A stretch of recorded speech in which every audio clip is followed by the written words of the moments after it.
বৃহস্পতিবার Jatin Das park metro station সংলগ্ন এলাকার এক পরিত্যক্ত বাড়িতে হঠাৎই আগুন লাগে। প্রত্যক্ষদর্শীরা জানিয়েছেন সকাল 6:30 নাগাদ বাড়ি থেকে ধোঁয়া বেরোতে দেখা যায়। খবর পেয়ে ঘটনাস্থলে পৌঁছয় দমকল বাহিনী ও ভবানীপুর থানার পুলিশ আধিকারিকরা। দমকলের দুটি ইঞ্জিনের চেষ্টায় আগুন নিয়ন্ত্রণে আসে। স্থানীয় সূত্রে খবর, ওই বাড়িটি দীর্ঘদিন ধরেই ফাঁকা পড়ে রয়েছে।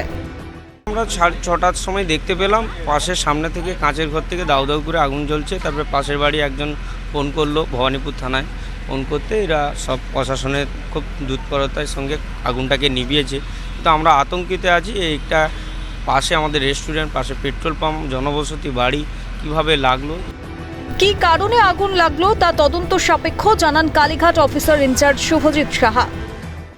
একটা G+1 ডিলাবরেটেড বিল্ডিং পড়েছিল, কোনো কারণে আগুনটা লেগেছে।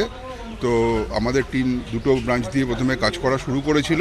তো তারপরে এই লাস্টে আমরা জেট রিডিউস করে একটা করেছি। এই মুহূর্তে আগুন সম্পূর্ণ নিভে গেছে।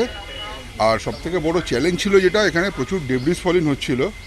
থ্যাঙ্কস টু ইউনিভার্স আমাদের কেউ এখন ইনজিওর্ড হয়নি, এবং থ্যাঙ্কস টু আওয়ার টিম, তারা খুব ভালো কাজ করেছে এবং খুব তাড়াতাড়ি আগুনটাকে নিভিয়ে ফেলেছে। জনবসতিপূর্ণ এলাকায় এমন পরিত্যক্ত বাড়িতে হঠাৎই অগ্নিকাণ্ডের ঘটনায় আতঙ্কের রেশ এলাকা জুড়ে। শান্তনু আচার্যের রিপোর্ট, ক্যালকাটা নিউজ।